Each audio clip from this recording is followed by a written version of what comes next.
Semuanya, jadi baik lagi sama kita. Eh, tapi yang teman-teman aku yang lainnya masih ada di belakang nih. Jadi langsung aja yuk. Kalian tebak deh hari ini kita mau ngapain? Yes, mungkin kalian udah jawab karena judulnya. Jadi hari ini kita akan belajar GLBB Fisika bareng Kesha, Stefani, sama Atalia. Yeay! Nah, kita langsung aja nih. Aku bakal kasih lihat kalian atau kenalin kalian sama teman-teman aku ya. Nah, buat yang pertama ada Atalia Yechiel, terus ada aku, Kesha Revalina, sama ada Stephanie Angelin. Nah, daripada lama-lama lagi, yuk langsung aja kita masuk ke pembelajaran kita hari ini. Nah, hari ini kita bakal bahas apa aja sih teman-teman? Hari ini kita bakal bahas terkait definisi dan konsep dasar GLBB, rumus-rumus GLBB, contoh soal dan pembahasannya, dan pastinya apa aja sih pengaplikasiannya dalam kehidupan sehari-hari atau dalam soal. Nah, definisi dan konsep besar GLBB sendiri merupakan gerak benda yang lintasannya itu lurus dan kecepatannya itu berubah secara konstan. Nah, ciri-ciri GLBB apa aja sih? Nah, ciri-ciri GLBB ini itu tuh pertama pastinya dia tuh percepatannya tetap atau konstan. Jadi nggak yang kayak tiba-tiba berubah-berubah gitu loh. Jadi dia tuh sama atau enggak misalkan kayak berubah tuh misalkan per 5 detik, per berapa. Nah, itu jadi konstan. Nah, terus habis itu bisa berubah secara positif atau percepatan dan juga secara negatif atau perlambatan. Nah, biasanya itu lintasannya itu bergerak secara lurus juga, teman-teman. Apa aja sih dua jenis utama GLBB? Pertama ada GLBB dipercepat dan yang kedua ada GLBB diperlambat. Nah, buat rumus-rumus GLBB sebenarnya itu ada tiga utama yang nantinya itu bisa kita pakai atau kita tuker-tuker nih penggunaannya. Nah, pertama itu ada rumus buat menghitung kecepatan akhir atau VT. Nah, bisa dilihat sendiri teman-teman di PPT, ini tuh ada yang pertama VT yang bisa dicari dengan V0 plus minus A kali T. Jadi V0 ini itu merupakan kecepatan awal dan A ini melambangkan percepatan. Kenapa di sini plus minus? Karena percepatannya ini tuh bisa aja negatif ataupun positif. Biasa kalau misalnya mau bilang ngerem, itu tuh percepatannya jadi diperlambat. Sedangkan kalau misalkan gerak jatuh bebas, itu tuh kan bisa dibilang percepatannya itu lebih cepat atau positif. Jadi kalau A tadi percepatan, yang T ini tuh waktu. Jadi VT ini rumusnya adalah 0 plus minus A dikali T. Yang kedua, ada rumus untuk mencari jarak. Jarak ini tuh dilambangkan dengan S. Gimana sih cara nyarinya? Jadi pertama itu kita bisa mengalihkan kecepatan awal atau V0 dengan waktu. Nah, setelah itu kita bisa plus ataupun minus dengan hasil dari setengah dikali percepatan dikali dengan waktu kuadrat. Nah, nanti dari hasil perhitungan ini akan mendapatkan jarak. Nah, untuk rumus yang ketiga, kita ada rumus untuk mencari kecepatan lagi sih, teman-teman. Nah, tapi sebenarnya ini tuh nanti mainnya dipindah-pindah ruas.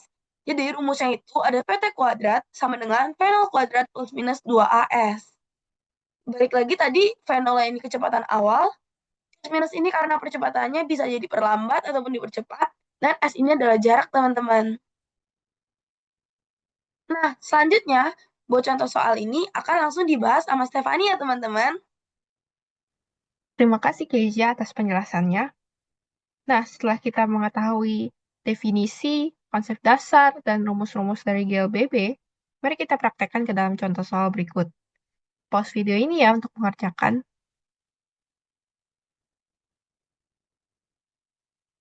Kita masuk ke pembahasan soal. Untuk mempermudah kalian memahami penjelasannya, kalian bisa mencatat soal yang ada di slide sebelumnya ya. Kita masuk ke soal pertama. Diketahui dari soal bahwa sebuah bola awalnya diam. Berarti dari kalimat tersebut kita bisa tahu V0 sama dengan 0 meter per second.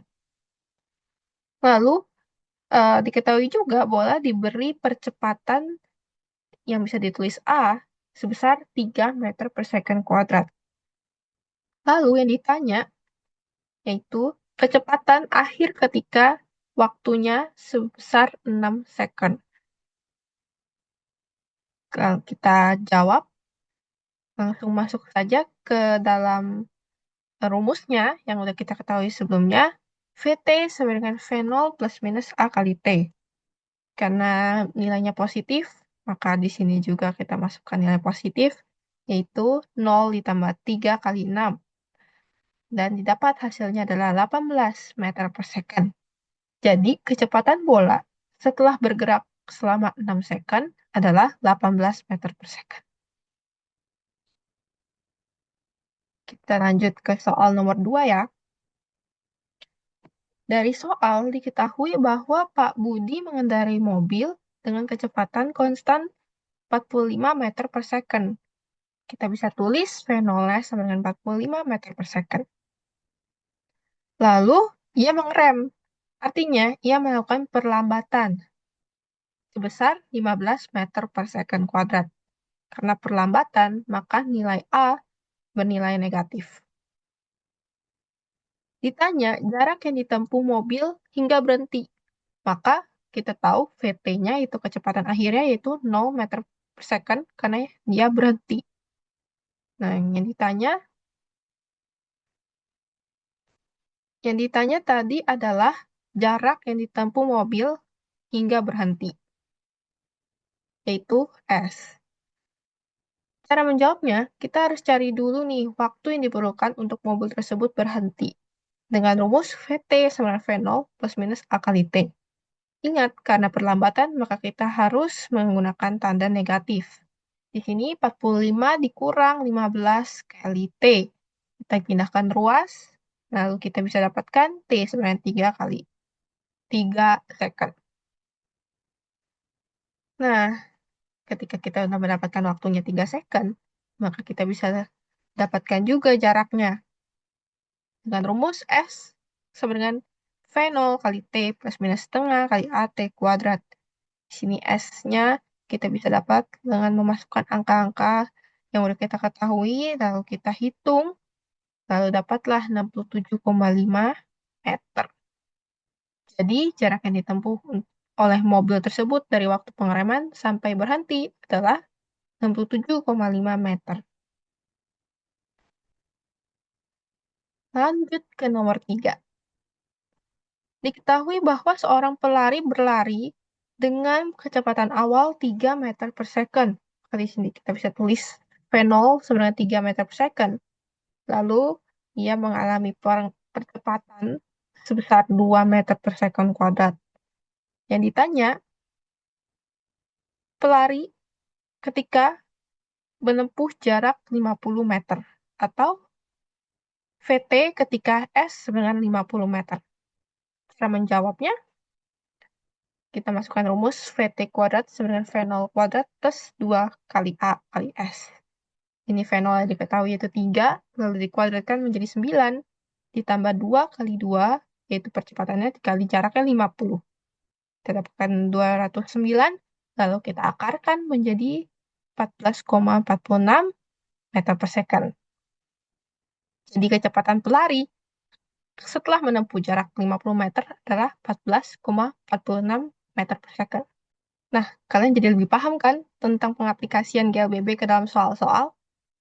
Selanjutnya, kalian akan mempelajari bagaimana sih pengaplikasian GLBB di dunia nyata dan akan dijelaskan oleh Atalia.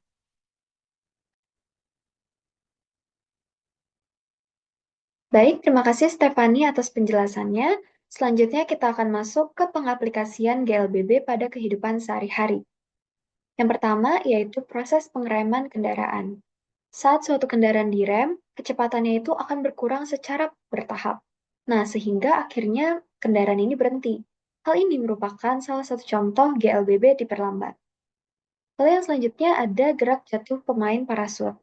Jadi sebelum parasutnya itu terbuka, pemain itu akan mengalami percepatan akibat gravitasi. Nah, ini merupakan salah satu contoh GLBB dipercepat. Sedangkan setelah parasut ini terbuka, kecepatan ini akan turun secara perlahan sehingga terjadi GLBB diperlambat. Nah, yang terakhir itu ada gerak mobil di jalanan miring.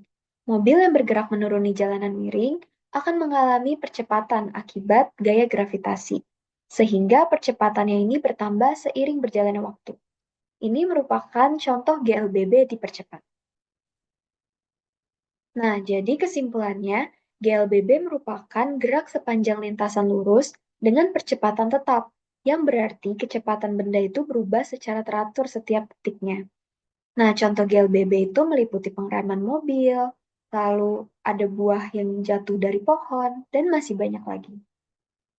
Nah, berikut ini merupakan link referensi yang kami gunakan untuk memaparkan materi kali ini. Nah, jadi segitu aja penjelasan dari kami mengenai materi pada kesempatan kali ini. Mohon maaf jika ada kesalahan ataupun kekurangan. Terima kasih.